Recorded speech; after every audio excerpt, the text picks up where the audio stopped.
Labas rytas, kolegos, ar mes dar laukiam besijungiančių? Good morning, colleagues. Are we still waiting for someone to join us? Man atrodo, kad kelios minutės jau galim pradėti startuoti. I think we can start now. It will be a rather busy day today. International guests to join.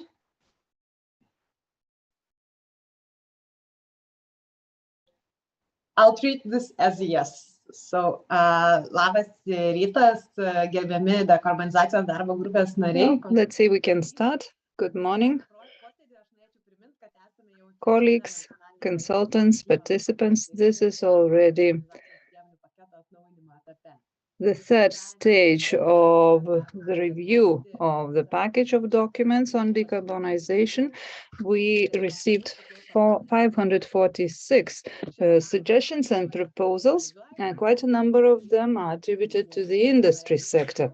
And we have analyzed them all from different points of view. And the comparative analysis that was performed entailed tight cooperation with the representatives of our ministry, and as a result, we have a preliminary list of measures to reduce greenhouse gases, and it will also be tackled today during the presentation.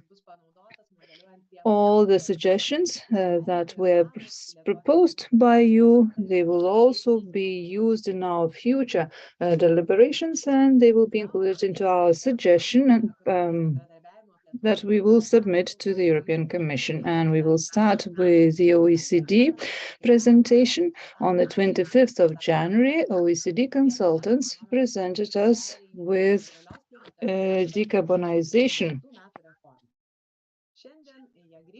strategy presentation, and they worked on the project since then, and today they will be presenting the results or the outcomes of their study. I would like to remind you that we have interpretation going on, and those of you who need interpretation into Lithuanian, you are most welcome to choose Lithuanian on the interpretation button.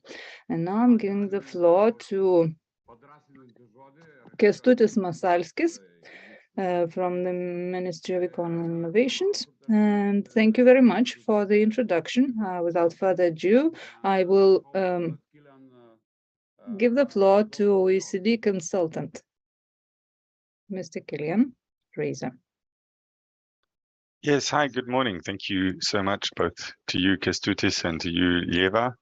Let me briefly share my screen. Can you all see this? That looks good to me. Great. Well, then, thank you so much for joining us this morning for this second round of workshops with us as the OECD. I know you're having a longer series of workshops internally within Lithuania concerning the sort of the update of the National Energy and Climate Plan. And that's exactly the topic that we'd like to speak to today, because over the last 9 months, we've really made quite a lot of progress in our analysis, and would like to share with you the emerging results from this. So just a brief overview of the various topics that we're going to go through. I'm going to provide you with a brief sort of refresher on the project background and overview of the project structure. Some of these slides may look familiar for those of you who joined us in January. We'll then very quickly present some economy-wide results from a modeling study that was undertaken as part of this project, and before diving into sector-specific results that came out of our analyses, and then conclude with some policy recommendations. And we'll try and keep our presentation to half an hour so that we have another half hour afterwards to answer any questions that you might have before moving on to the next presentation.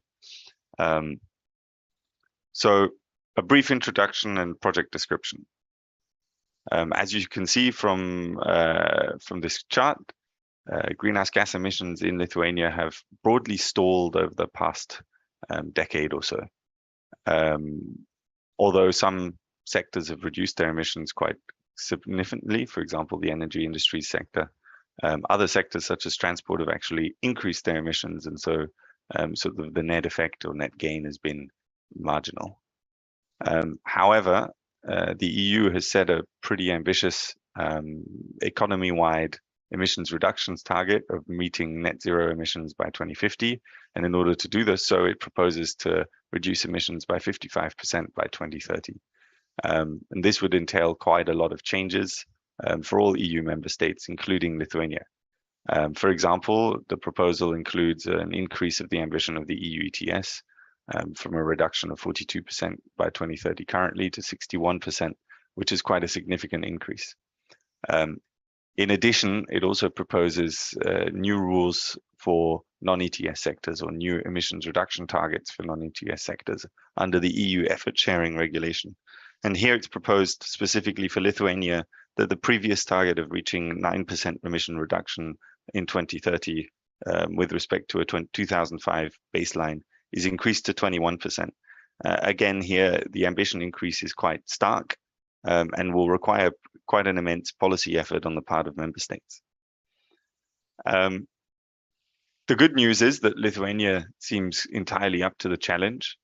In its most recent national climate change management agenda, it renewed targets for the 2021 to 2050 period and increased its national ambition, climate ambition, quite significantly. It also aims now for a 100% reduction of emissions by 2050 compared with 1990 levels and a 70% reduction by 2030. And perhaps the most the largest reminder of the ambition of the climate change management agenda is that in the non-ETS sectors, Lithuania has targeted a 25% reduction by 2030, which actually surpasses the proposed effort sharing regulation in the EU. So this is a pretty important sort of plan moving forward, and well in line with EU ambitions. However, as we can see from sort of projections of emissions when considering measures in the current National Energy and Climate Plan, we can see that these aren't quite ambitious enough yet to meet the NCCMA targets.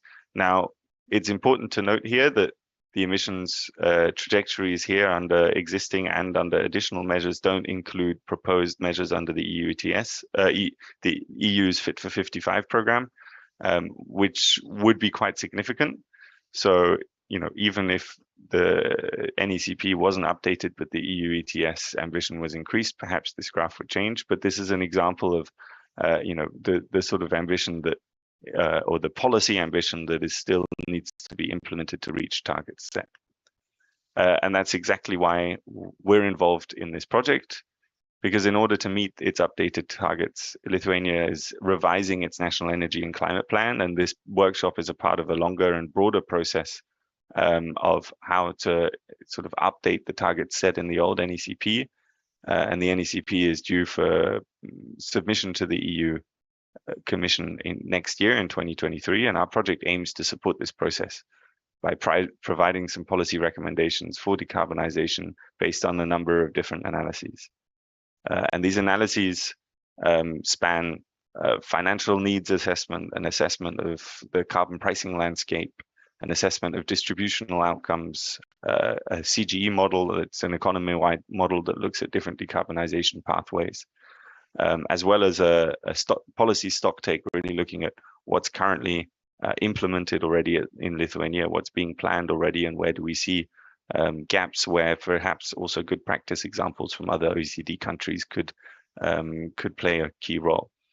The project is structured over various outputs, and today we're speaking to output 3, holding this workshop where we specifically look at what of our findings are relevant for the industry sector and what are our sort of sectoral policy recommendations in order to meet 2030 and 2050 targets in this sector. Our final report is currently being prepared, and we aim to send a sort of finalized draft from our side to the Lithuanian Ministry of Environment in December, and then hopefully launch the report at some point early in the next year. And so if there's any information that you're missing today and we don't answer your questions correctly, at least next year you'll be able to read the full report. Now, to jump straight into the results, I'm going to very briefly share with you some of the results from our modeling framework.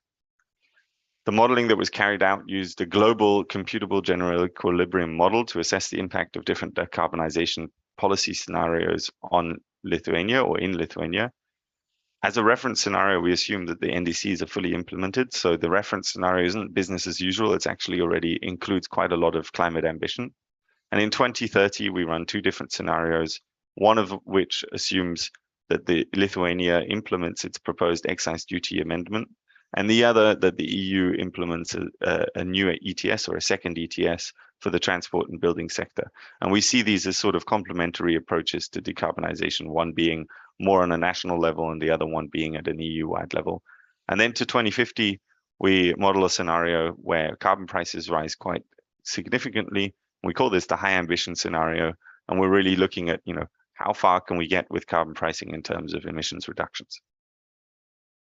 There's some important model assumptions that I'm going to skip over very briefly. I think the most important one, or the most important two, is that we look at only combustion-based CO2 emissions, not process-based CO2 emissions or other greenhouse gas emissions.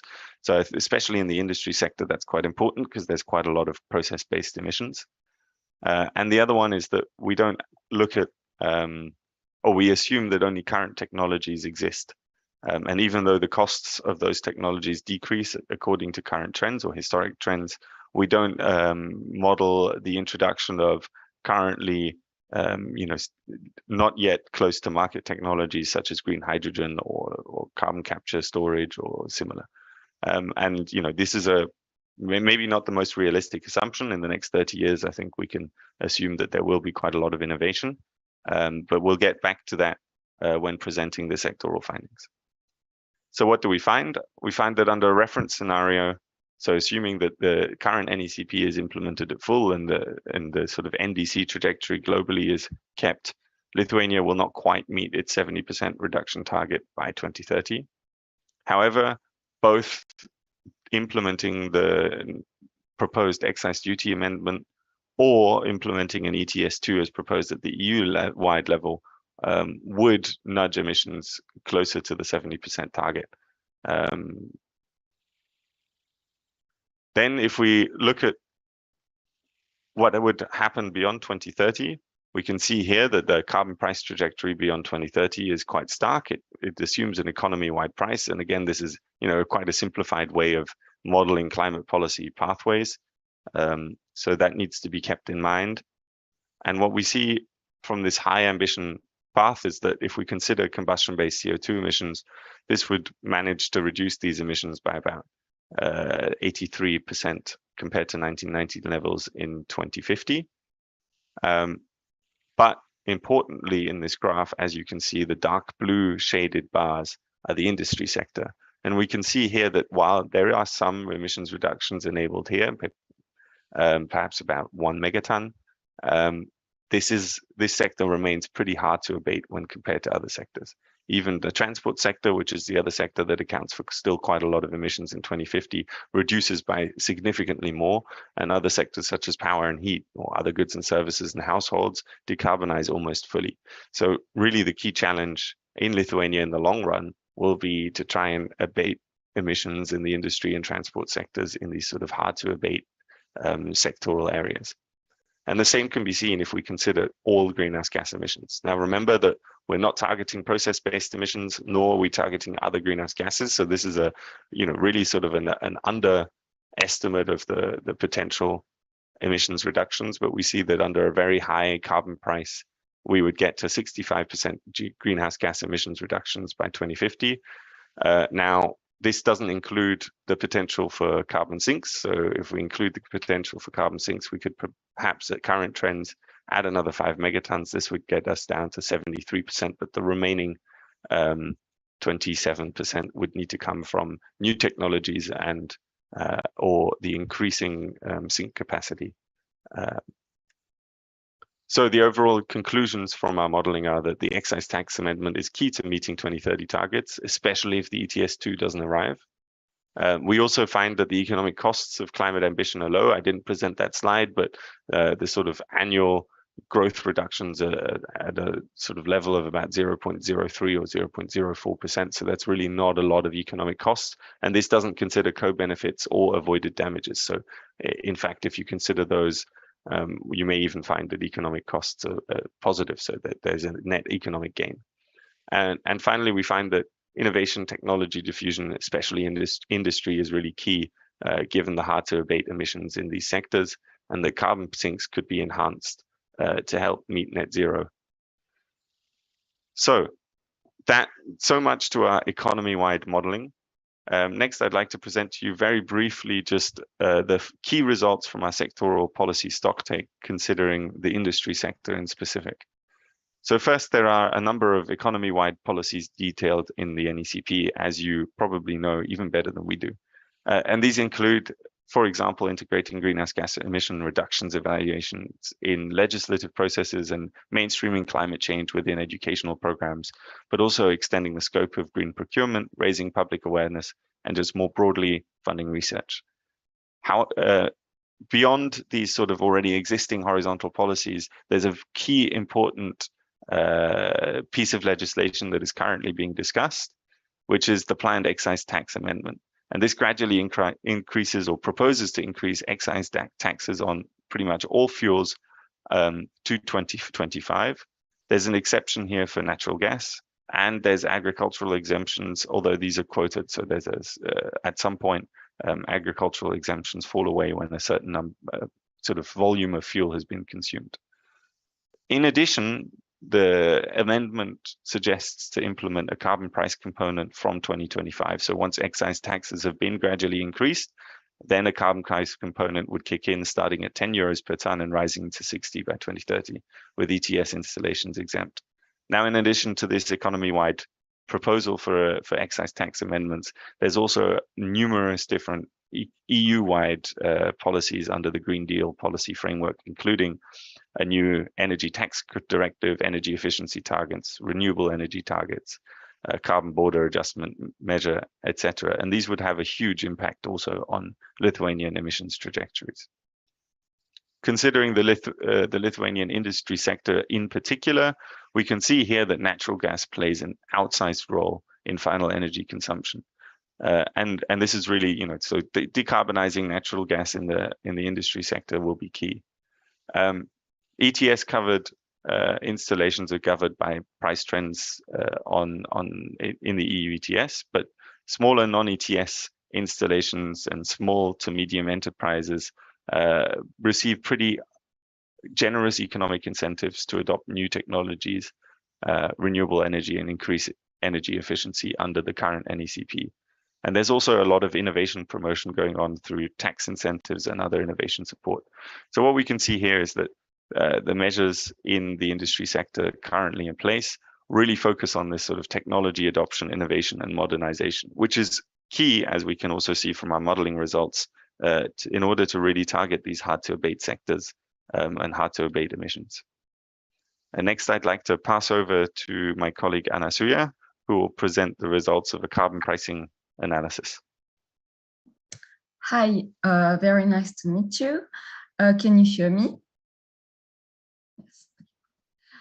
So yes, in this chapter, we look at the sectoral carbon pricing landscape and today in the industry sector. So if we move on to the next slide. So the analysis in this section relies on the OECD effective carbon rates database that measures how explicit carbon taxes, emission trading systems, and fuel excise taxes put a price on CO2 emissions from energy use.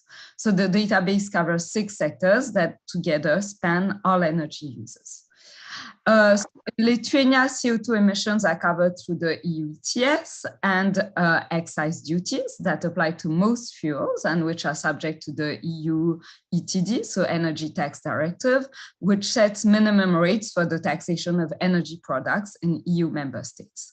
So here a carbon tax doesn't exist yet, but has been under discussion. And as Killian just said, in 2021, the Lithuanian government proposed the draft law on excise duties, which would introduce a carbon tax component onto fuel excise taxes.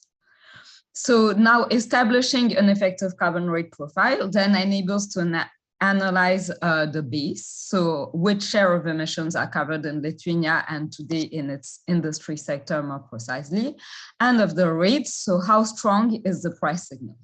And in particular, two benchmark rates are used for the analysis. The first is a rate of 30 euros per ton of CO2, which represents the low-end price of carbon cost today to start triggering meaningful abatement efforts. And the second is 100 euros per ton of CO2, which according to a recent study by the European Commission is a central estimate of the social costs of carbon. So if we move on to the next slide, we see that today the focus is on the industry sector in Lithuania, and that when leaving out CO2 emissions from the combustion of biomass, the industry sector is the second most important sector in terms of CO2 emissions from energy use in Lithuania. And the price signal in the industry sector mostly stems from the EU ETS, as can be seen here, with an average price of 49 euros per ton of CO2. So the next slide then presents a closer look at the sector. So as just mentioned, this profile shows that the industry sector mostly relies on the EU ETS when it comes to pricing it. So in the recent years, the EU ETS has presented an ever stronger price signal, with prices reaching 94 euros per ton of CO2 in February this year, actually. And actually, emissions trading systems present an increasingly used carbon pricing instrument in countries, but they also present a few drawbacks or trade-offs. And this is especially due to price volatility and to a certain extent also to free allocations. So price volatility results in uncertainty for investors and reduces the possibility for firms to plan and adapt. So carbon price support schemes, such as in the Netherlands industry sector, can help overcome these potential issues. So, as Killian had mentioned in the January workshops, actually, the Netherlands have a carbon levy that was introduced in their industry sector that provides a price floor to EU ETS permit prices and provides a stable, strong, and predictable minimum price signal. So their price floor is set to increase over time, reaching 125 euros per ton of CO2 in 2030. So then in the current setting, we can see that free allocations are pervasive in the industry sector in Lithuania. And they're actually used to protect firms and countries against competitiveness issues as well as carbon leakage. And actually, they don't change the opportunity cost that's related to CO2 emissions. So at the margin, the price signal remains. But the average price that results from the EU ETS is then much lower, and in the case of Lithuania is none. And this may affect investment decisions. So more targeted support, along with a phasing out of free allocations, could provide better incentives for power plants to invest and decrease emissions in the long run. For industries. And this is even the case, and this should be even the case for EU ETS covered firms. So what we see is that in 2021, in the Lithuanian industry sector, the benchmark rate of 30 euros per ton of CO2 was met when considering marginal carbon rates, but the 100 euros per ton of CO2 benchmark was not met. So in the final slide, are the general recommendations that came out from this chapter. So the price signal in the industry sector is set to increase with the increasing EU ETS permit prices, which have faced a recent decrease recently, but have proven to be quite strong and stable despite the current energy crisis, and which, as just mentioned, could be complemented by a carbon tax that could provide a strong and foreseeable price signal in the sector. So the analysis also modeled effective carbon rates profiles that would result from the implementation of the draft law on excise duties of the Republic of Lithuania, and also of the implementation of the EU ETD revision. But as we just saw, this is not what provides the strongest price signal in the sector. And so in the case of the industry sector, support for innovation and deployment of technology, so complementary policies to carbon pricing are key. And here I give back the floor to Asia, who will provide a deeper dive into these issues. Thank you, Anasuya. Good morning, everyone. Thank you for having us. I think we are all repeating the same thing, which is really that carbon pricing is important to provide correct signals to investors, but at the same time that more needs to happen, and more needs to happen, especially when it comes to supporting innovation and energy efficiency gains for the industrial sector. So next slide, please. So here I'm just going to discuss a bit what is going on when it comes to, or why there's a need for innovation, and then delve into a bit on the how to scale up finance to support the industry sector in Lithuania. So again, the modeling shows that high prices are not enough, and that we need innovation to abate further emissions in the sector. And so this is predominantly going to hinge on green hydrogen becoming more commercial and more commercially viable, in particular in the chemicals and ammonia production sector, and for non-energy related emissions in industry. And while the NECP already details technology adoption incentives and innovation tax breaks, we know that more has to be done in order to meet decarbonization targets for the country. Next slide, please. So what we find when we did a bit of a survey on innovation policy in general, and in Lithuania more particularly, we found that tax breaks are indeed generous, but the uptake is low. That while tax breaks favor close to market technologies, so those that are almost commercially viable, they are not so much useful in incentivizing deep innovation.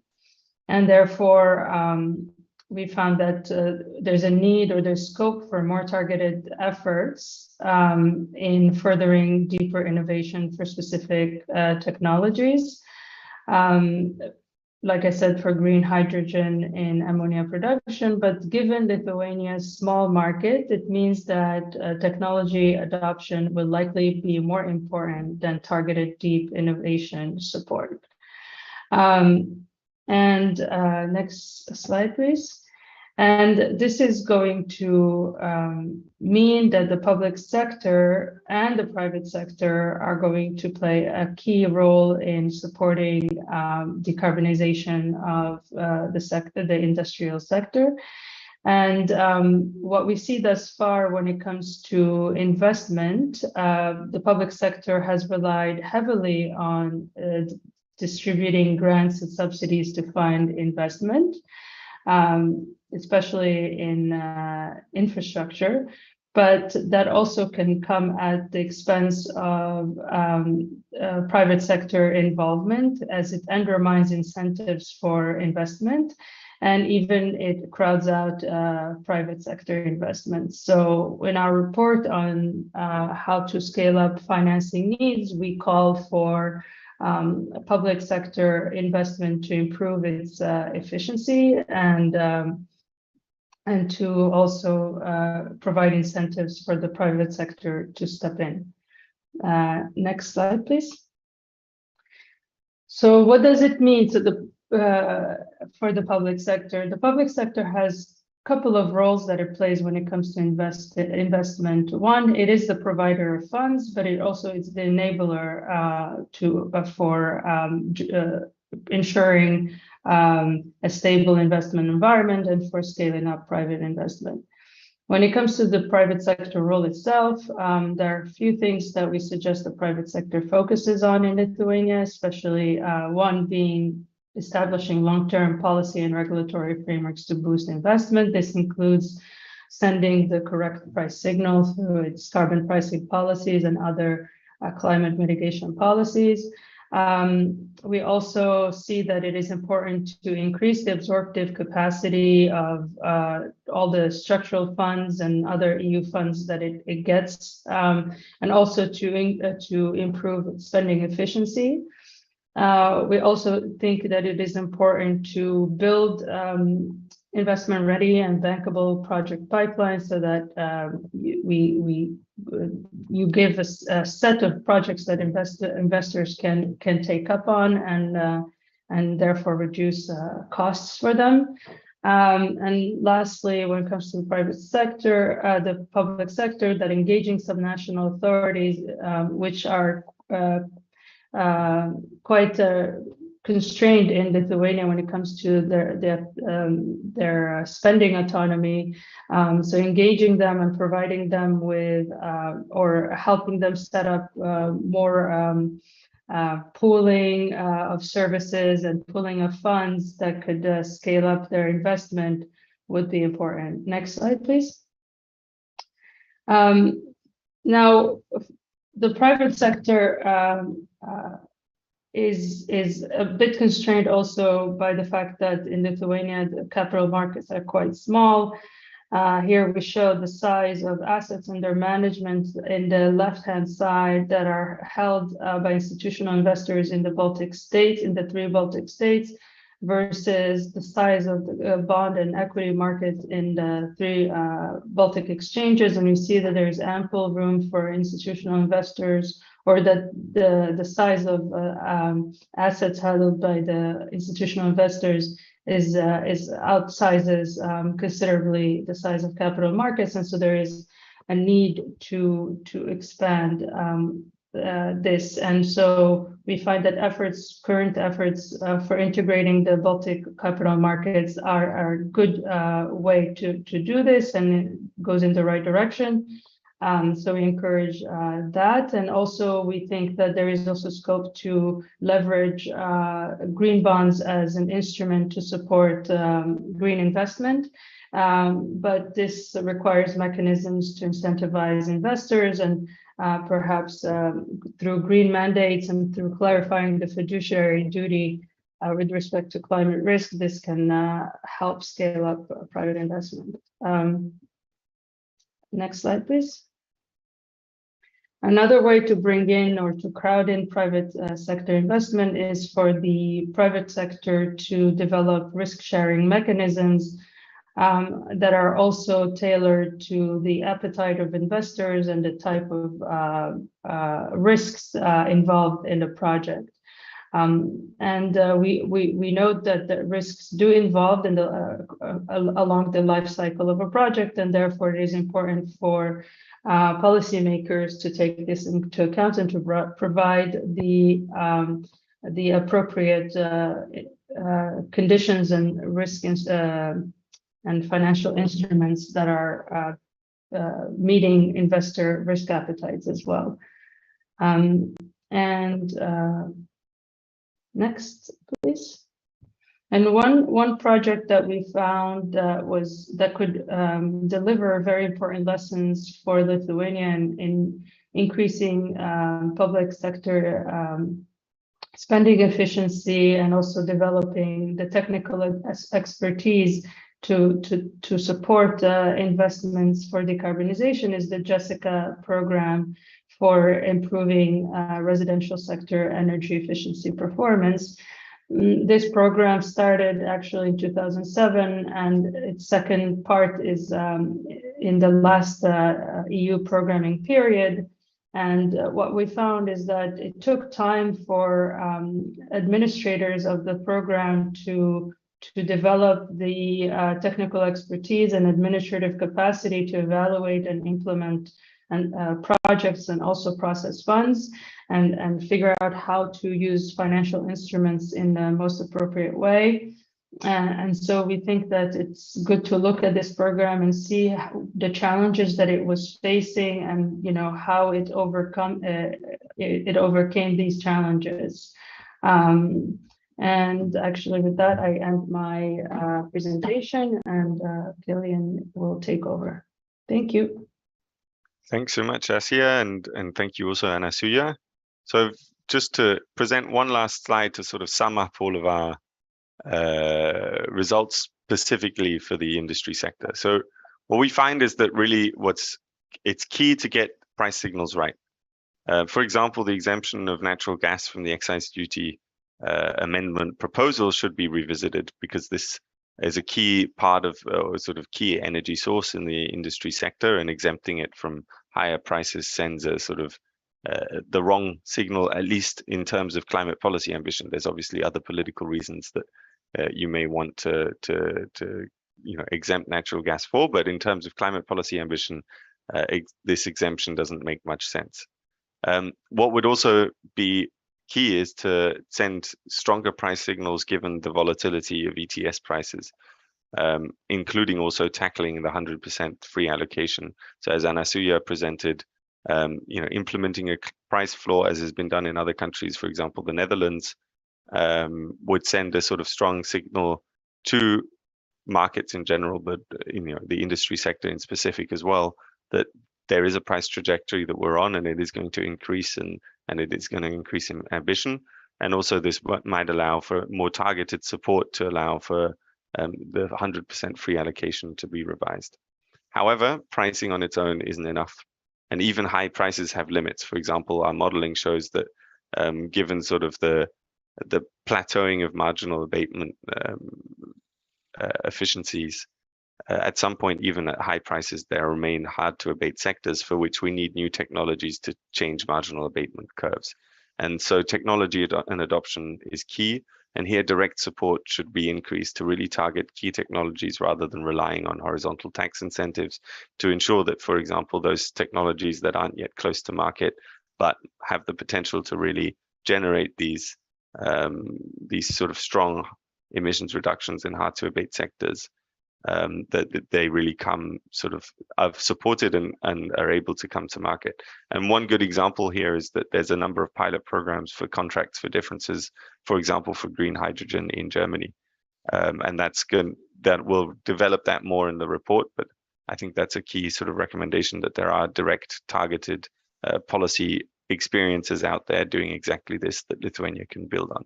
And then finally, increasing public investment in efficiency and scaling up private investment is key. This isn't going to, none of the net zero transition is going to be possible without ensuring the sort of financial framework is there to be able to fund it. And here institutional capacity is really important in order to support this investment, and the allocation of risk between public and private parties, getting that balance right, is also key. So really ensuring that the funds flow to where they need to flow, and the projects that need to sort of be developed and funded can go ahead without too much hurdles. So with that, I want to thank you all for listening. We're only a little bit over time, which is great. And I'll stop sharing my slides and I'll pass back to the moderators to open the floor to questions.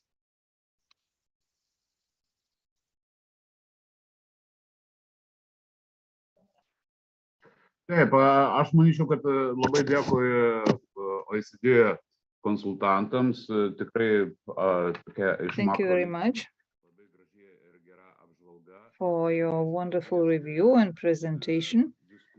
I would now like to invite you for discussion. I don't see any hands up.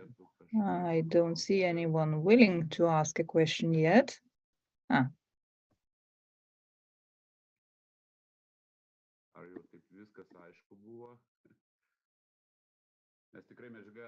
Was everything clear?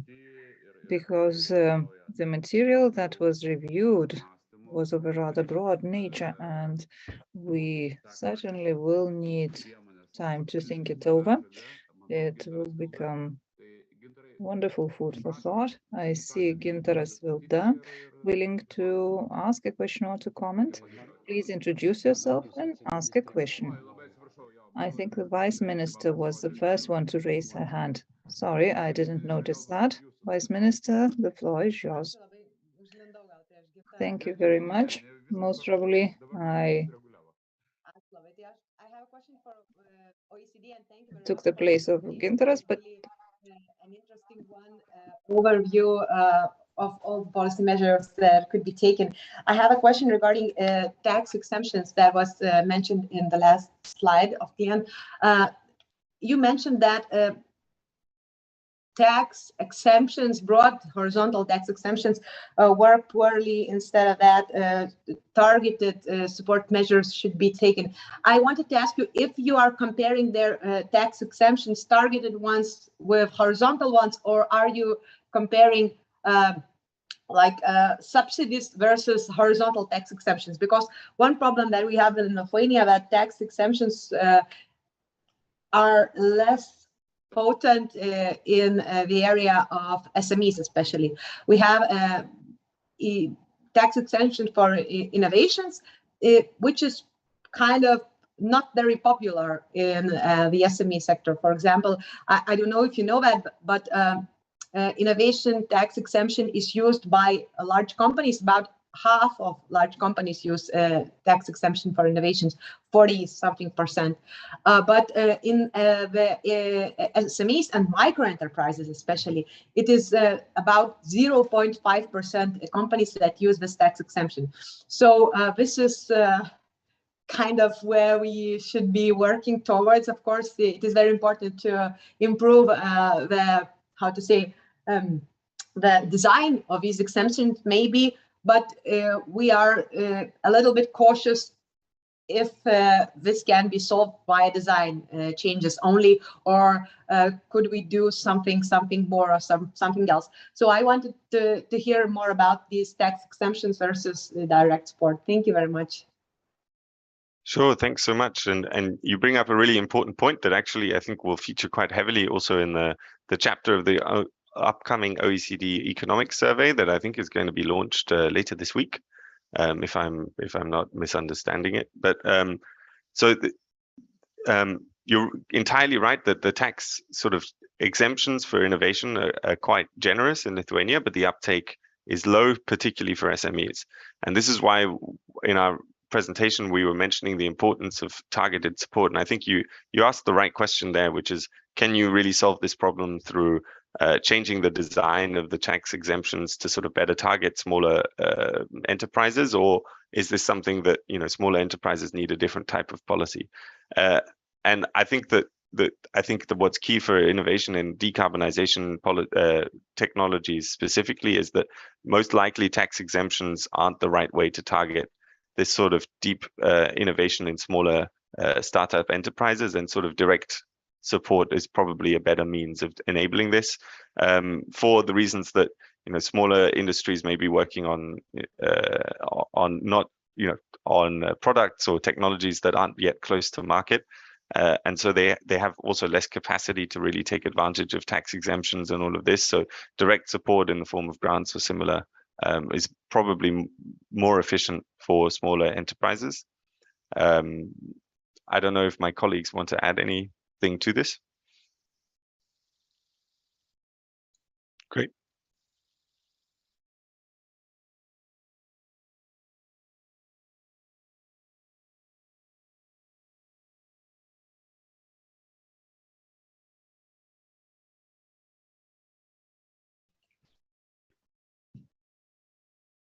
Kadangi nereaguoja niekas. Thank you very much. I had my answer. I guess Gintaras is waiting for his turn. Yeah. Aš norėjau perduoti žodį Gintarai. Dar kartą visiems labas rytas, iš tikrųjų. Good morning once again. Aš gal kalbėsiu iš tikrųjų lietuvių kalba, tai tiesiog bus Lithuanian, dalyvaujantiems labiau suprantama, ką bandau it will pasakyti. be more understandable for all the participants. Aš iš tiesų esu labai dėkingas OECD ekspertams už pateiktą ataskaitą ir pasiūlymus and for the suggestions politikos priemonėms, kurios in galėtų terms būti of taikomos. political measures that could be applied siekiant paskatinti in smulkės ir order to vidutinės promote įmonės, small and ypatingai medium gamybinės enterprises, especially production enterprises, įmonės dalyvauti štai šitose to encourage them to politikos priemonių participate įgyvendinime in the skirtose implementation klimato of those kaitos political mažinimui. measures that are meant to reduce climate change.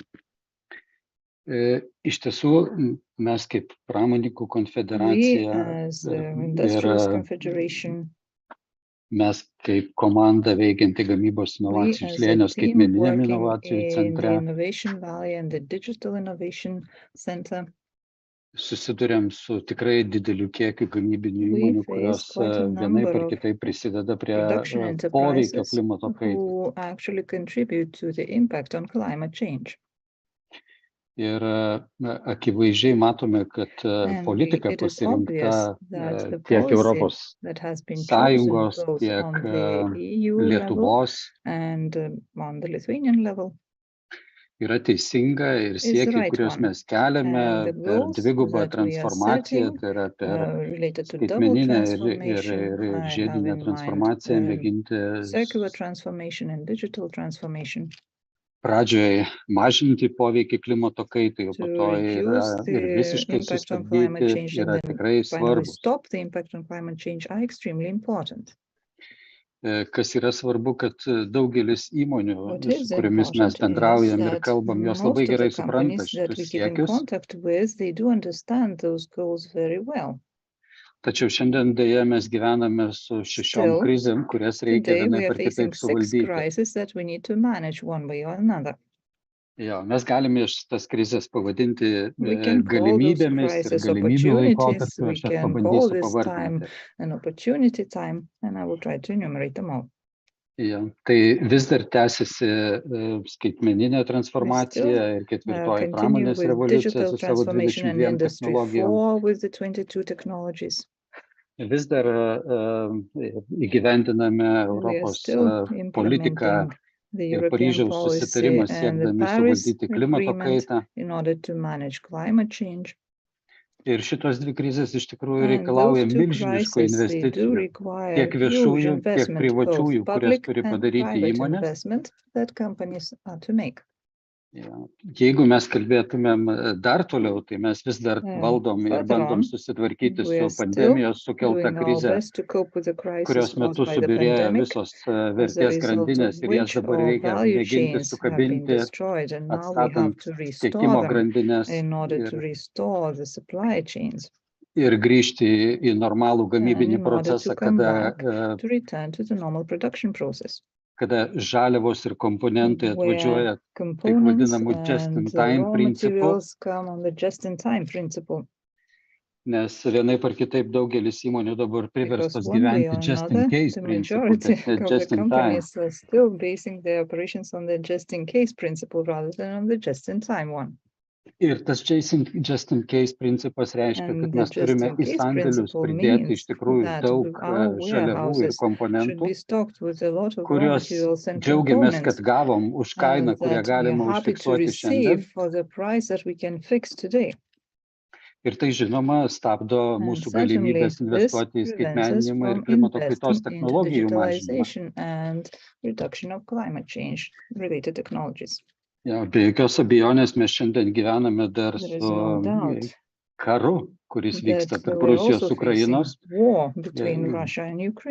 ir realiai visiškai Lietuvos pasienyje.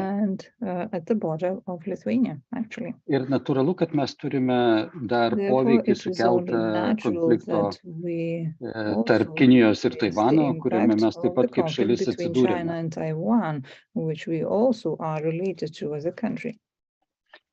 Tai bendrai paėmus visą tai reikalauja mūsų dėmesio, pastangų ir investicijų. Ir man tiesą sakant labai smagu, kad jūsų rekomendacijos, kurias jūs pateikėte susijusios su mokesčių politika ir politikos priemonėmis, yra matomos, suprantamos, viceministrės pasisakymas apie tai buvo tikrai labai taiklus. Ypatingai, kai kalbam apie mažas ir vidutinės įmonės, kurių šalimi yra Lietuva. Tačiau grįžtant prie inovacijų politikos, iš But tikrųjų coming back to the innovation norėtųsi policy, gal jūsų taip pat I would rekomendacijų also like to ask daugiau for your dėl recommendations specialios inovacijų politikos, kurią mes on some turėtumėm special taikyti, innovation policy that we should apply atsižvelgiant į dokumentus, kurios jau based on the ekonomikos documents ir inovacijų ministerija su savo that the Ministry of bendruomenė Economy and Innovations, together with its community, veikiančią pramonė 4.0 platformoje working yra on the platform parengusi. Tai Industry yra 4.0 have prepared. pramonės skaitmeninimo kelrodis, I have in žiedinės mind ekonomikos the kelrodis, circular economy, the digitalization of economy, integracijos į strateginės also vertės grandinės integration alijansus into ir IPCEI strategic projektus, value chains and other projects. kelrodis. Ir galų gale ta ataskaita, kuri taip pat And buvo also parengta the su report OECD ir that Europos was prepared komisijos together with the pagalba European dėl Commission and pramonės OECD transformacijos. regarding the transformation of industry sector. Tai jos iš tikrųjų yra labai daug numatyta politikos priemonių, Actually, kurios there are šiandien quite būtų a number of reikalingos. policy measures that are really needed today. Dalis tų priemonių susijusi su Part aplamai of the inovacijų measures ekosistemos related fasilitavimu. to the facilitation of the ecosystem of innovations. Dalis numatyta Part paskatinant of them tinklaveiką ir integraciją į related to the europinės promotion of vertės networking and grandinės bei integration into the dalyvavimą European value chains. Europos horizonto programoje siekiant prisidėti prie Europos European pramonės Horizon program strategijos in order trečiojo to įrankio contribute Europos to horizontos tool number programos 3 panaudojimo of the Lietuvoje. European Horizontal program in Lithuania. Iš kitos pusės On the other hand, reikėtų tikslesnių we rekomendacijų also need more specific recommendations susijusių su gamybos proceso related kaita, to su the change in the gamyboje production naudojamų process, produktų to kūrimo kaita, the change in the creation of products used in production, su produktų, kuriuos mes pagaminame related perdirbimui to the ilgalaikėje recycling of the perspektyvoje products that we pasibaigus jų produce gyvavimo in the ciklui. long term after their life cycle is over. Nes šiandien visos rekomendacijos labiau Because skamba apie today all iškastinio the kuro recommendations pakeitimą are mainly related to the replacement of fossil fuel žaliuoju kuru. with green Mes fuel. puikiai suprantam, kad kai kuriuose And srityse, we do tokiuose kaip understand chemijos very well pramonė, that in some cemento areas like pramonė, chemistry or tiesiog cement industry, neegzistuoja technologijos, kurios leidžia pakeisti technologies iškastinį kurą. allowing to replace Ta fossil fuel do apimtim, not kokią reikia exist yet pakeisti to the šiandien. extent to which they need to be replaced. Ir, matyt, šitoj vietoj reikėtų iš tikrųjų And labiau here tikslingų priemonių, kaip We panaudoti need for more modernizavimo fondą, targeted measures on how to use the modernization fund, galbūt klimato kaitos fondą, maybe padedant climate tokioms change įmonėms fund, kurti in order to help technologijas, companies of the inovuoti su savo kind to produktu. develop the needed technologies to innovate with their Nes products. iššūkiai, kuriuos mes turime Because the išspręsti pasaulyje, challenges that we susiję are su facing in cemento the world arba related to cement or trąšų gamyba žaliai yra fertilizer milžiniški. production to make it greener are huge. Ir mūsų įmonių, Lietuvos įmonių And investicijų the į investments of Lithuanian companies trumpalaikėje perspektyvoje siekiant in the pakeisti produktą, jį padaryti run in order žalesniu, to replace tiesiog the product nepakaks. with a greener Ir čia one reikalinga will not labai be aiški sufficient. konsoliduota Europos And here we need Sąjungos, a very clear and šalies consolidated ir pramonės politika, European Union, siekiant national and spręsti šitus industry iššūkius. policy in order to tackle those challenges. Būtų tikrai smagu, It jeigu would be really atsirastų great daugiau if we rekomendacijų had more inovacijų recommendations politikai, on the dėl innovation policy ekosistemų konsolidavimo, related to the dėl consolidation of taip ecosystems, vadinamų iki priekybinių also ir related inovatyviųjų to pirkimų free trade and organizavimo, innovative purchasing, innovative and pre-commercial procurements. innovative and pre-commercial procurements. Dėkoju. Tai bendrai tai, ką aš bandau pasakyti, kad na, labai puiku, The kad mes things that turime I'm trying to rekomendacijas say dėl are mokesčių as follows. It's politikos, good, great that tačiau we aš have pasigeidau recommendations aiškesnių regarding tax policy, rekomendacijų but dėl to, ką what mes I turėtume feel is daryti su lacking is technologijų clear ir inovacijų recommendations on politika, what we need siekiant to do with sutelkti technology and innovation policy in order krašto to įmonės, prisidėti rally prie the Europos companies of our pramonės country strategijos and to įgyvendinimo, contribute to the implementation of the tiek European industry dalyvaujant strategy, svarbiuose visai both Europai projektuose, by tiek participating in aktyviau dalyvaujant European-wide Europos projects horizonto and also programoje, by tiek labiau taking a more active prisidedant prie participation in the Horizon ir žaliųjų project in technologijų Europe, and kūrimo also siekiant by sumažinti poveikį contributing more klimato actively kaitai. to the creation of Ačiū new and labai. green technologies in order to reduce the impact on climate change. Thank you very much.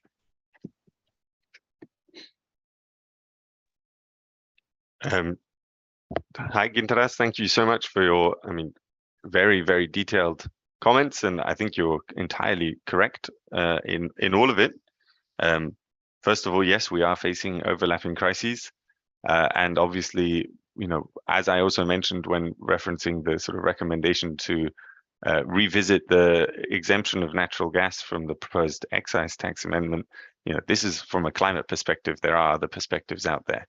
And the scope of this project was to look at specifically emitting activities and sort of take a more broad stroke assessment of not just the industry sector but all of the Lithuanian economy, focusing on the industry, transport, energy, and agriculture and forestry sectors. And so there are obvious limits to what we can do there. Also within the scope of sort of the team that was assembled and asked to deliver specific analyses. So the specific analyses that we focus on here, especially in the presentation, stem from the Center for Tax Policy and Administration, and Asuya Raj presented on tax policy there. So that's why there was a focus there. Also, we carried out this modeling exercise. That was a key part of the project as it was sort of set up. But I think that you're entirely correct that what we presented to you as far as policy recommendations goes is only half of the picture. And there is a need for sort of a deeper assessment of innovation policy specifically, but also how to move away from just fuel switching to really look at sort of specific production processes and how these can change, and really do a deeper dive specifically also into the Lithuanian context here, something that we don't do in our report. So I can say that sort of upfront. That's not something that we do in the report. That's why we also didn't present any findings here on this. I do know that the economic survey that's coming out has a specific sort of special focus on digitalization. So if you're interested more in the sort of digitalization part of things, there is a very important piece of work coming out on this. And there's other work across the house in the OECD, specifically on different technologies, perhaps not adapted to the Lithuanian context. But for example, there's a recent report that came out on specifically innovation policies for green hydrogen. Soon there will be a report that's coming out that sort of more broadly considers innovation for low carbon transitions and what are the sort of key aspects of innovation policy that countries need to consider when sort of planning for the long-term low carbon transition. So there's sort of more information that the OECD has on this. With that, I would like to also pass on to my colleague Asya, who can make a little bit more of a detailed comment on investment support, so specifically because that is something that we tackle in our project and in one of our chapters. Yeah, I think you touched upon the need for investment both from the public sector and the private sector. I mentioned this briefly in the presentation, but what we saw in our assessment is that Lithuania, like many other EU countries, receives significant amount of money from EU structural funds and other investment funds. And these need to be channeled to the right projects. And what we see is that Lithuania has received the recommendation to put in place a green finance institute that could help facilitate and coordinate investment in sustainable activities.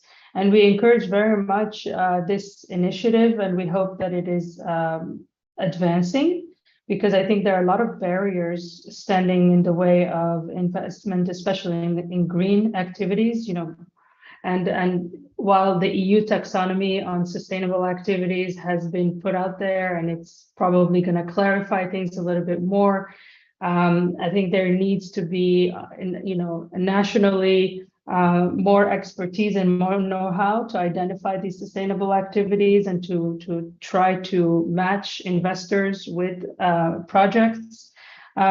So in the report, we discuss many ways that the government can help alleviate some of these transaction costs and some of these barriers to investment. So I encourage you very much to follow up on this side and on this aspect of the project, because I think there's quite a bit that policymakers in Lithuania can do to help firms, overcome the financing obstacles for decarbonization. Yeah. Thank you, Kilian. Thank you, Asa, very much.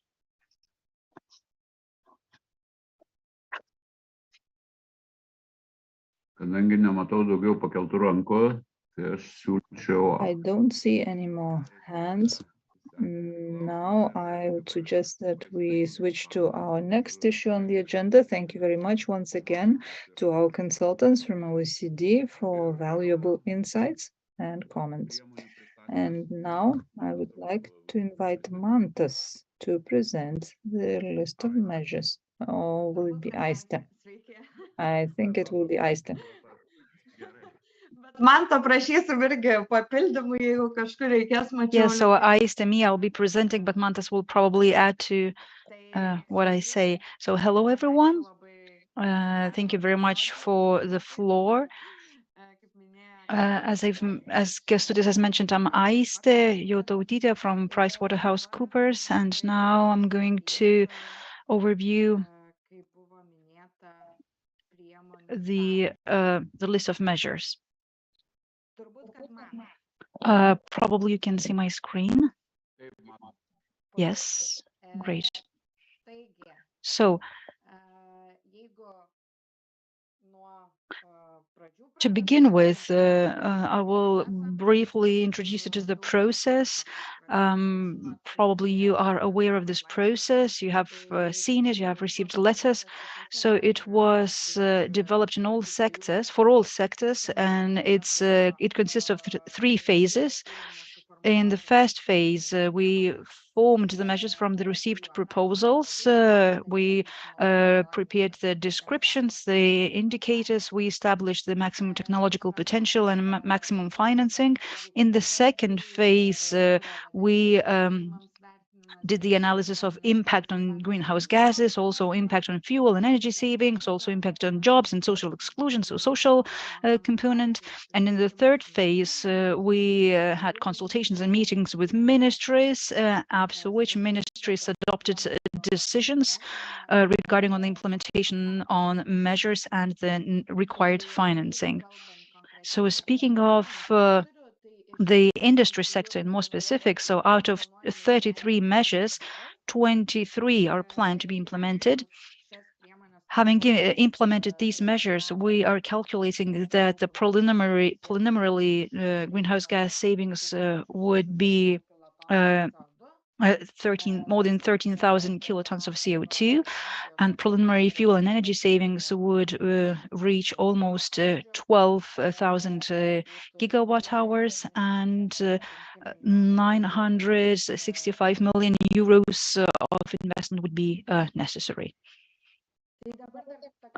And a very brief and general review of the measures. As I've mentioned, 23 measures are planned to be implemented. We are planning to implement them in 4 thematic areas.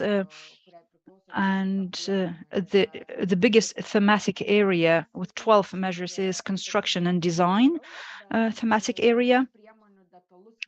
And the detailed assessment of these measures is still ongoing. 4 measures will be implemented in the cleaner technologies and industry transformation thematic areas, and 3 measures in innovation and digitization thematic area. In this slide, in graphs 2 and 3, you can see preliminary greenhouse gas savings and public investment needed. As you can see, the biggest savings of greenhouse gases would be in cleaner technologies thematic area. Also, as well as the measures in this area would save greenhouse gases in the most efficient way. in compared to other thematic areas. I will now introduce you to the measures based on thematic areas. So you will see a list of measures in each of the thematic areas, and you will see the title, the name of the measure, also the type, also maximum greenhouse gas savings, as well as greenhouse gas efficiency. On the right side, you will see preliminary greenhouse gas savings in total and the necessary investment. So speaking of cleaner technologies thematic area, as I've mentioned, we are planning 4 measures in this area. 2 of them, it's P28.1 is the integration of electrolysis into ammonia units, and P10 promoting the substitution of polluting technologies for less polluting ones. These are economic measures, and preliminary savings as follows, and the necessary funding is 123 and 50 million euros. The other 2 measures, the impact of which is minimal for greenhouse gas savings, are AE 163 and P4. AE 63 measure is important for the air pollution reduction, and it is the capture and disposal of volatile organic compounds from energy plants. And P4 is important for the development of fuel infrastructure in big plants in Lithuania. Another thematic area is industry transformation, and we calculate that once these measures are implemented, around 1,000 kilotons of CO2 would be saved. The necessary investments would be 211 million euros, and 4 measures are planned under this thematic area. They're all of different types, as you can see: economic, regulatory, research, and fiscal. So preliminary greenhouse gas savings will be quite big for P6 and P24 measures, and the measures P28.2. This one is important for the future because it provides for the identification of the use of CO2 in Lithuania, and P12.2. It's a decarbonization investment fund, and it also focuses more on future, how to fund follow-up decarbonization activities in the industry sector in the future. Now, the third thematic area, that is innovations and digitization. And we calculated that once these 3 measures are implemented, the preliminary savings would be around 70 kilotons of CO2. The necessary investments would be 554 million euros. And we plan 3 measures of economic type. The first 2 ones are focus on the savings of greenhouse gases, and the first one is increasing the supply and demand for innovations that tackle climate change and creating high and higher value-added jobs. And the third one is promoting sustainable solutions in the industrial sector. Under the third one, we don't provide for greenhouse gas savings, but referring to what Gintaras has said, this measure, P8, encourages digital innovations and implementation of technologies in companies that would help save CO2 and choose more environmentally friendly ways of operation. And finally, construction and design thematic area. In this area, we have 12 measures, but their further analysis is still ongoing. However, these measures enable a lot of important changes. So in the construction and design area, we have 3 educational type measures. They are related to developing the potential of circular and eco-design. One measure is of the research type, and it speaks about CO2 reduction and recovery in the building materials industry. We also have 4 measures of regulatory type, and one of them is speaks about the development of the methodology of life cycle modeling of buildings, also establishment of a unified information system for tracking of construction materials. The other 2 regulatory measures are related to using more environmentally friendly building materials and standardized modular constructions made of organic materials. We have 1 measure of planning type, that is the transition to circular construction economy, and it's a 5-year action agenda. And we have 3 economic measures. One is developing a data bank for collecting, storing, and processing data on the building stock to be renovated. And another one is the pilot projects for renovation of buildings using standardized modular constructions. And in this slide, you can see the measures that we don't plan to be included into the plan. However, all of the reasons why these measures are not planned to be implemented are related to other measures. It means that these measures either overlap with other measures or could be implemented after other measures are implemented. 5 measures are related to the study on CO2 and other alternative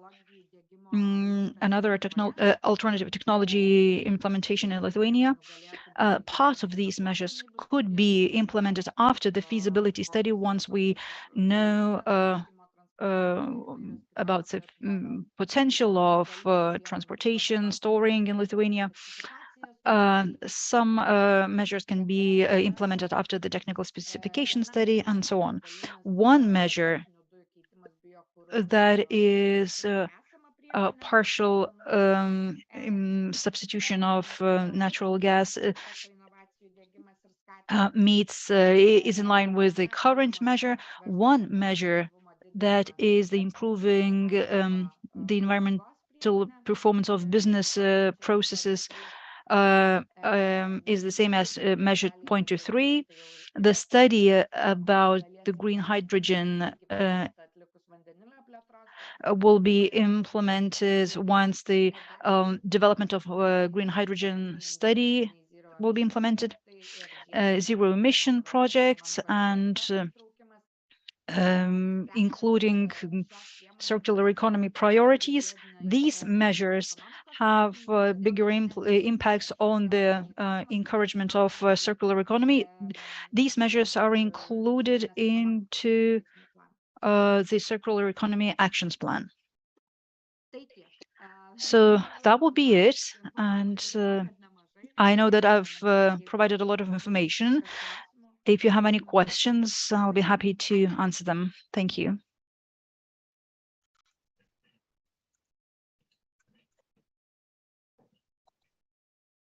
Nematau pakeltų rankų. I don't see any hands. I see that Mantas has switched on his mic. Maybe he wants to add. Hello, everyone. Well, I will probably not add anything new. We just wanted to show the current progress. With ministries, we have discussed these measures, the ones that ministers would like to include into the plan, an ECP. Right now, we're developing the draft version of an ECP, and from the next year, we will start the official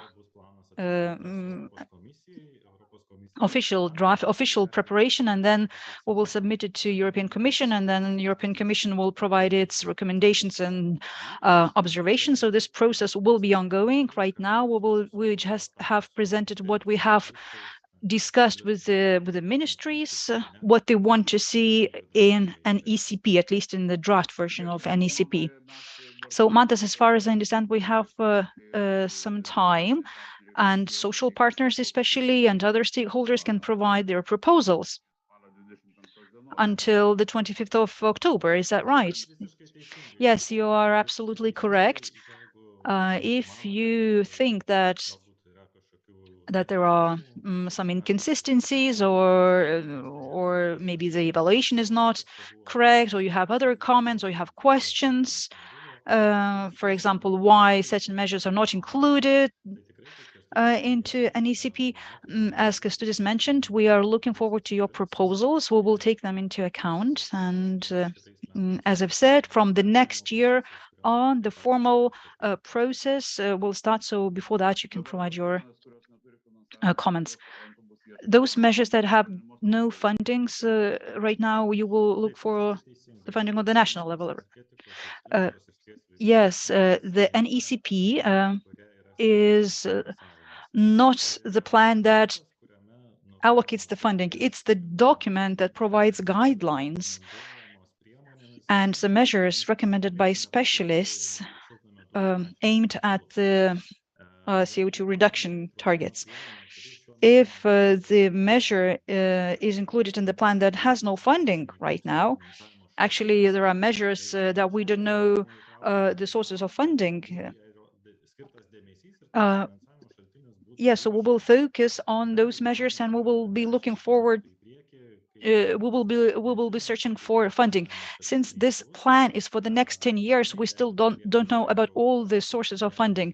But if the measure is included, bigger attention will be dedicated to that measure, and we'll be searching for the sources of funding for that particular measure. One more question. Based on OECD study, they said that the tax measures will be not sufficient, and in principle, this deficiency, will it be covered by these measures that are proposed right now? Yes, a very good question. Based on the process that we have presented and the way we planned it, what Oecd has presented, each measure includes preliminary greenhouse gas savings, and it was calculated in the summer, and it's not exactly accurate because we haven't assessed the overlapping of all measures. I mean, in total, how much all of the measures could save of greenhouse gases. So the measure now, our team is working together with the energy agency. Will model the final scenario for the industry sector, and we will really find out whether these measures will be sufficient to achieve the targets. Preliminary, as Aiste has mentioned, these measures should be sufficient, but we cannot state that fact right now. We will be working on it right now, and once we have the final list of measures approved, we will see the whole picture. During the coordination period, if certain measures are corrected or included, so we will see the final results, the final savings. At the end of the day, we will have a plan that is sufficient to meet the national targets of savings. Well, why I talked about OECD consultants and their report, they focused a lot on investment environment, on the favorable investment environment and proper conditions for investment. And it's very happy that Oecd has also mentioned that certain measures probably don't do the direct impact on greenhouse gas savings, but they have the positive impact on the investment climate, something that was mentioned by OECD. So there is a synergy between your study and the OECD study. And Ginteras has mentioned all the aspects as well. So OECD did what they have been asked to do, and I'm just like focusing on the synergies between their study and your study. And I'm very happy that you included the measures that do not have a direct impact on greenhouse gas savings, but they have a very positive impact on investments, on investment climate, on reduction of risk, on balancing the risks. Yeah, that's really great. Yes, you're right. In the discussions with ministries, we talked about this quite a lot, that we need not only the investment measures that are aimed at direct reductions of CO2, but we also need additional measures that would help implement these investments into the reductions of CO2. So we actually did our best to include all these other measures. I just wanted to pay your attention to the fact that the analysis of OECD includes two essential elements. That's excise duty, including the CO2 element into the excise duty. We are also considering including this measure into an ECP, and it's in the this measure is there, and it's just like it was analyzed by OECD experts. So we will include that. And the other thing that I want to stress is that currently we have other initiatives like EU Power EU, Fit for 55 packages that should also be included into the analysis of this plan. It means that that the list that was presented by Oecd will include additional measures that will be implemented in parallel with initiatives like Fit for 55 and so on. Yes, well, remembering all these discussions about the fund, for example, we have to have in mind that we have the circular economy development plan on the European level that provides for regulation, and we still don't know many things, how they are going to be regulated, how companies will be supported in this way. Let's say talking about taxes or fiscal things. For us, it's important to ensure that industry is competitive, that it has favorable conditions, that there are favorable conditions for investments.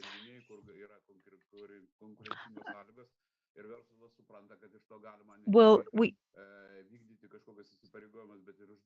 it's very important for industry to know that it's not they can make profits out of all this. I mean, it has to be competitive. Ginteras is raising his hand. Please, Ginteras, the floor is yours. Thank you. I think you actually are discussing a very important aspect, the aspect of time. The plan of measures is for the upcoming decade, and we have to be implementing it right now. What is going to happen in 10 years of time, especially in the area of innovations and technologies? And I'm sorry to go back to these very down-to-earth things, but I think they are very important for the industry sector. we cannot foresee what's going to happen in 10 years, especially when we talk about innovations and technologies, and especially looking at how technologies change. In the physical technologies, the change was happening for 170 years with emerging technologies such as electricity, electronics, automation, and so on. However, in the digital area, the breakthrough took 40 years, and within the last 20 years, it was an absolutely a boom of technologies, innovations. Now we have a challenge in front of us, climate change. And I am a member of the working group of high technologies platform, and we are really trying to identify what technologies we're going to have in the next decade, what technologies are going to dominate in the next 10 years, so that we can implement these technologies into the industry.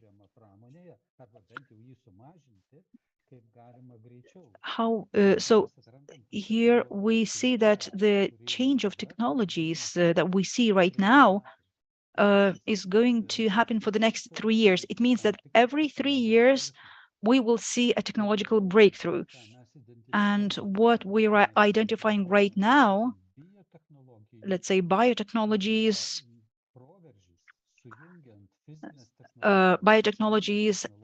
together with physical technologies and digital technologies, will probably be this transformation in industry,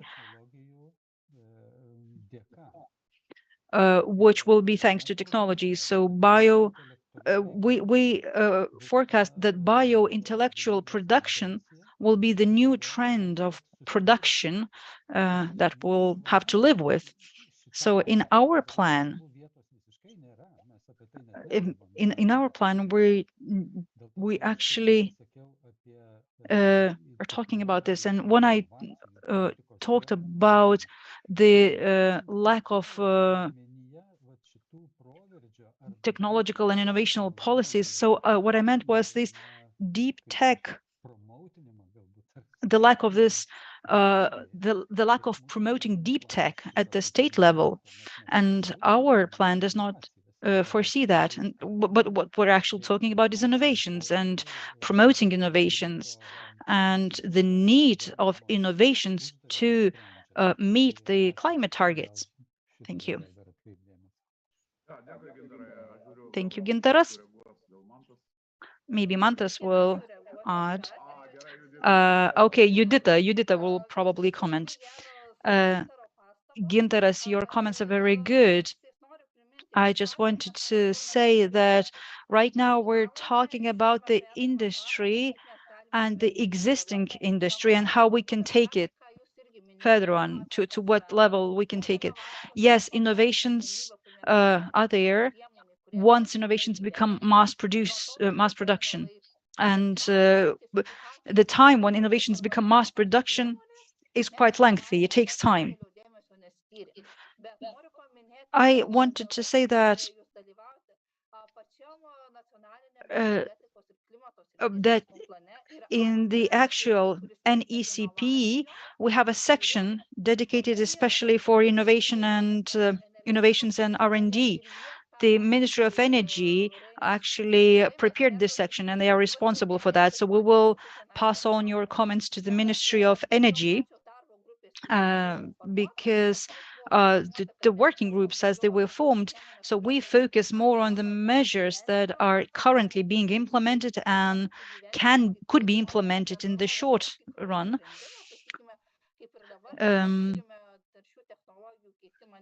For example, replacing polluting technologies with non-polluting technologies. So we also can talk about innovative solutions. Maybe we don't have the word innovative, but in the description of the measure itself, but it doesn't mean that we cannot use innovative solutions to implement that measure. We see that certain companies are actually doing a lot of innovation in that respect. So from the point of Ministry of Economy and Innovation, all these measures will be implemented, and they will be and they can be implemented with innovative solutions and innovations, as you described them very nicely. And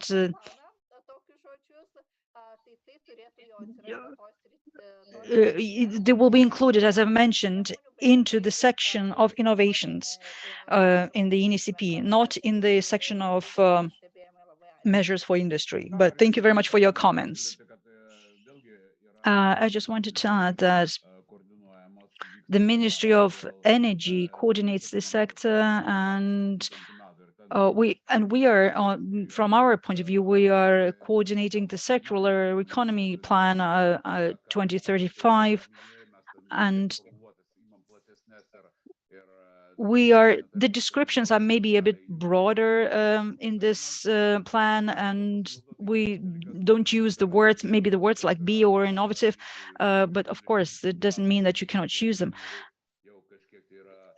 And so we can actually also review the circular economy development plan. We have a lot of potential, we have a lot of opportunities, and I think Gintaras, your comments are really right.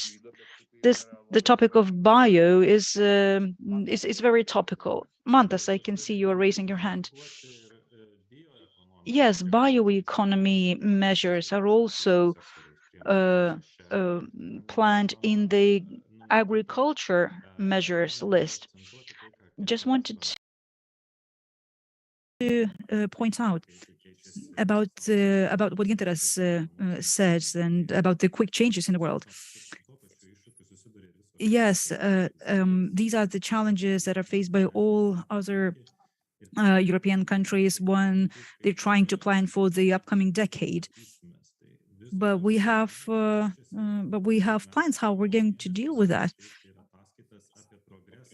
In 1 month, the countries will have to provide reports about the progress of measures. And we have the monitoring system for the measures included into NECP, and this monitoring mechanism actually focuses on quick amendments of measures if we see that they don't work.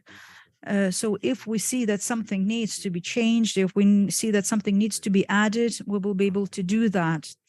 So I just wanted to stress that. So Mantas, do I understand you correctly? You will have a specific mechanism, like monitoring mechanism, that we will hear about in the future. Yes,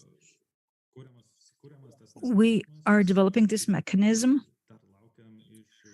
but we're still looking forward to the final guidelines from the European Commission about how the data should be collected and how the progress should be measured. So we will have this monitoring mechanism in the future in place. Yes, so my contribution was all about that it's very important to have this mechanism to be able to respond quickly. Of course, they have to be easy to understand, and the quick response right should be given to ministries, also to agencies, and also to social partners,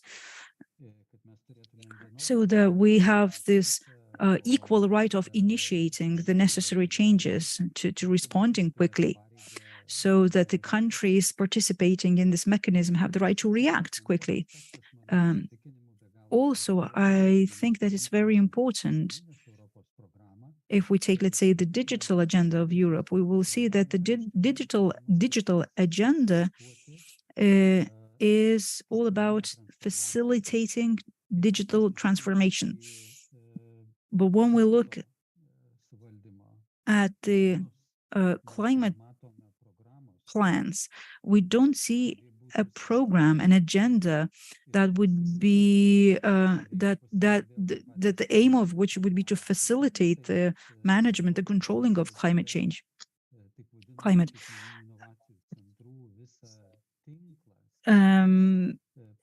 speaking of innovations and digitization, there is a whole network of agencies that promote digitization, focusing on energy efficiency, on other targets, let's say competitiveness of the European Union on a large scale.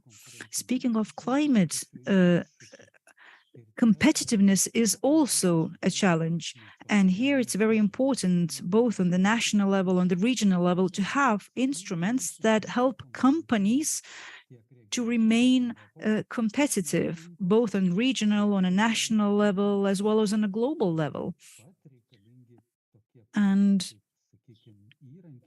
we need instruments, we need measures such as consultancy centers, maybe, or biotechnology centers.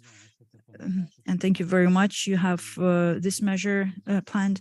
So this network of agencies, consultancy agencies, is very, very necessary for companies.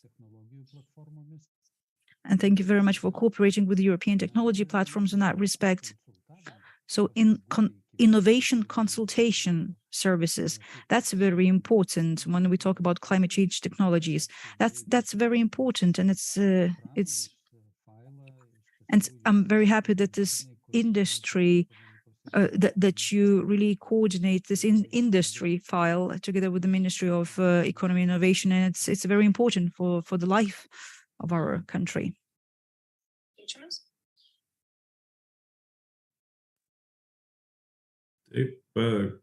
Kęstuti Masalskis, norėtume dar kažką pakomentuoti? Thank you. Kęstutis Masalskis, do you have anything else to say? If not, then I will give the floor to Kęstutis Starkus. Kęstutis, I see your comment in the chat window. Would you like to voice it, or would you like to say something else in addition? Hello. The comment has nothing to do with what I want to say now. Thank you very much for the presentation. I have a more down-to-earth question about sectors, about the way we understand and define sectors.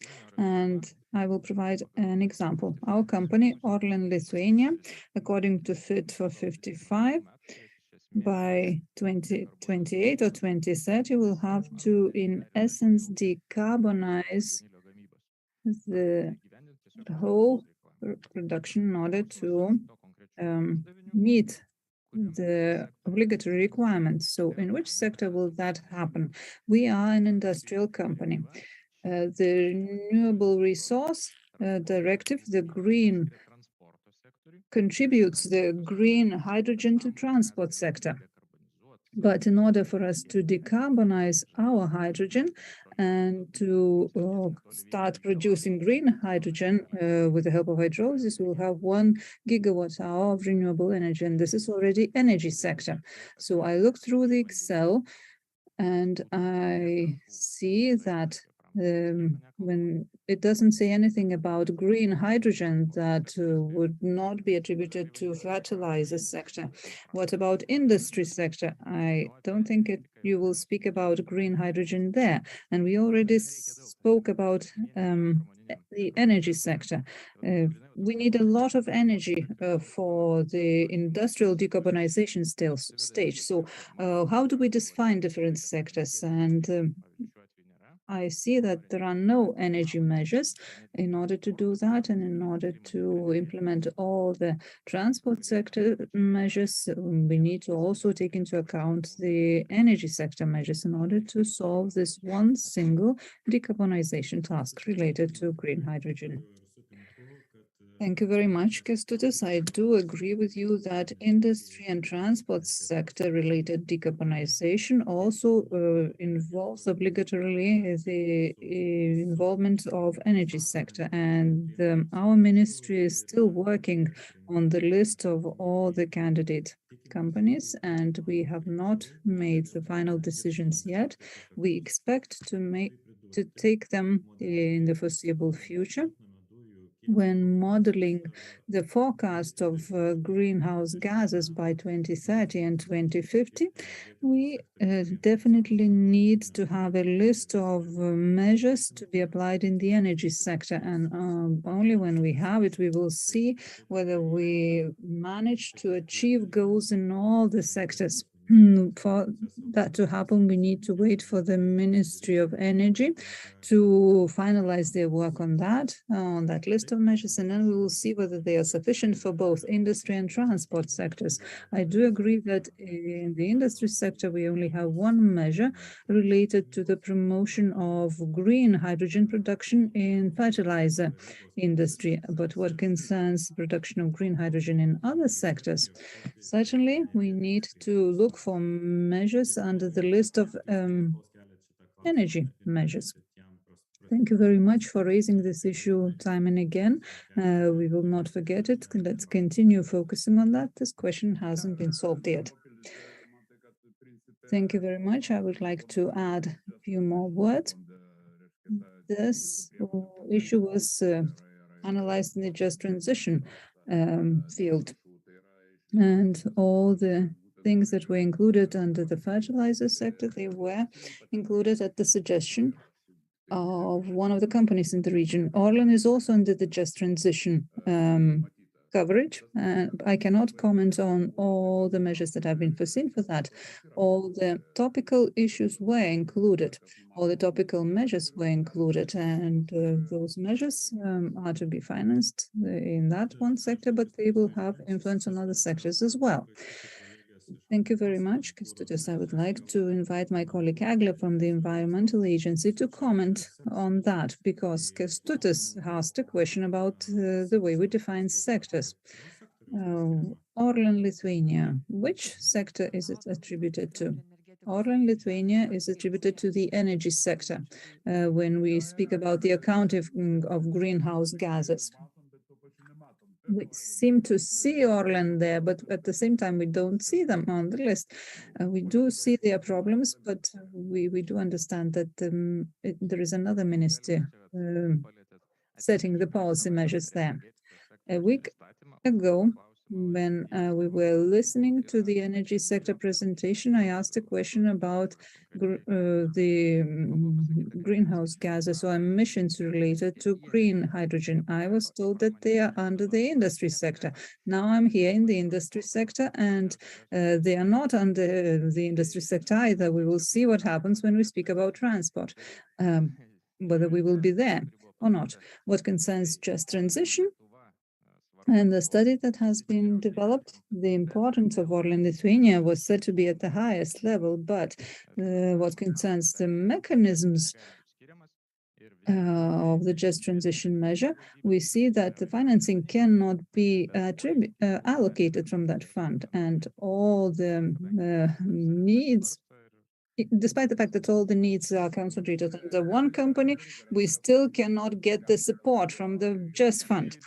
Well, from the just transition, I'm sorry. Well, I understand that we cannot do much within the just transition framework, but maybe we can use other frameworks to help the company, because last week we were told that our emissions are not under the energy sector, that our emissions are under the industry sector. Now we're discussing the industry sector, and you say those emissions are not under the industry sector. Well, you are big and the only company. We have a similar problem with food processing industry, because the Ministry of Agriculture forms a policy for the food industry, but we still have horizontal measures introduced irrespective of the sector. We do not fall under any of them because you are a big company, and we only have 10, no more than that, companies of your size in Lithuania. And all the measures that we adopt, they are horizontal measures, and it doesn't matter who forms the policy for those particular companies. We apply horizontal measures, and then it's up to respective ministries to formulate policies. They have their own instruments, their own mechanisms to do that. And yes, you are right. You're right about what you are saying. There are sectors and companies that cause discussions about who they are attributed to, or under which sector they fall. The fact that the company is big means that the decarbonization needs are big too, and effects on all the sectors will be huge. So we have to take into account all those matters and all the indicators, because at first, when we make assumptions, we do not take into account certain indicators, but then suddenly we have a big company appearing and their decarbonization needs might distort the overall picture. So it would be great for us to know which sector we attribute it to in order to not to distort the overall picture afterwards. Yes, you're right. One more thing to add. We have a value chain, strategic value chain in Europe, and it's a strategic value chain. And at the time being, we do not have many suggestions, but this question has not been finally solved yet. And once we have new concepts related to the strategic value chain, we will formulate certain decisions, because you are under that category already. Even on the EU level, there are some kind of borderline technologies, and they're being discussed, because innovations will not change much here. You need some technological breakthroughs, some kind of new technological insights, but that is for the future. Europe doesn't have an answer to that question yet either. We are following the situation, but we cannot say much. The only solution that we found was related to Akima, because they are producing ammonium. And it might be that they will benefit from a pilot project that will be beneficial for the whole of Lithuania. Just to add, it sounds like a misunderstanding about where to attribute oil refinery. When we started working on the accounting of greenhouse gases in Lithuania, oil refineries were always under the energy sector. And the greenhouse gases emitted there, they are attributed to the energy sector. So all refineries emit greenhouse gases attributed to the energy sector. And if as a result of your actions and innovations, greenhouse gases are reduced, then this reduction would be attributed to the energy sector. And last time I didn't take part in the meeting, but Kęstutis said that OECD experts presented the analysis. Could our experts comment a little bit on that? Comment on our discussions? Because I see certain common points between what they found out and what we suggest among the list of measures. So maybe Kilian could comment. Yes. Kilian, if I may repeat the question, it seems that you have modeled greenhouse gas reduction in industry, and you included petroleum manufacturing into your calculation. However, we assume, and we in our inventory, it is dedicated to energy sector. Would you be able to explain a little bit how you made these choices and what did you mean by that? Sure. To be honest, I would need to double check exactly how the sort of specific economic activities are spread across economic sectors. We do have petroleum product manufacturing in the model. However, as we used external consultants to carry out the model, I'm not entirely sure off the top of my head. I'm happy to go and have a look. I don't know, Asya, do you know this? Do you remember this off the top of your head? Otherwise, I can, if you move on to the next question in the next 10 minutes, I can have the answer for you.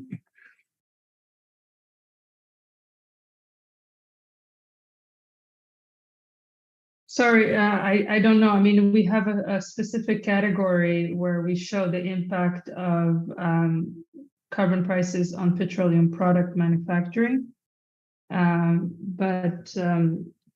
do believe that what we have in terms of sectors is we look at emissions from power and heating, and then we look at emissions on industry. And I think the industry includes everything else. Yeah, so I think this is it, but we do look at sectoral shifts for specifically petroleum product manufacturing, which is the refining sector. So yeah, but as far as our energy sector is concerned, I don't believe we include refining in it. So thank you for your answer. Kolegoms, persijungiu į lietuvių kalbą, mes dar pasižiūrėsim irgi. Thank you very much. We will look through the report and see where, according to OECD experts, petroleum products are attributed, which sector they are attributed to. I would just like to reiterate that in Lithuania, petroleum products are attributed to the energy sector.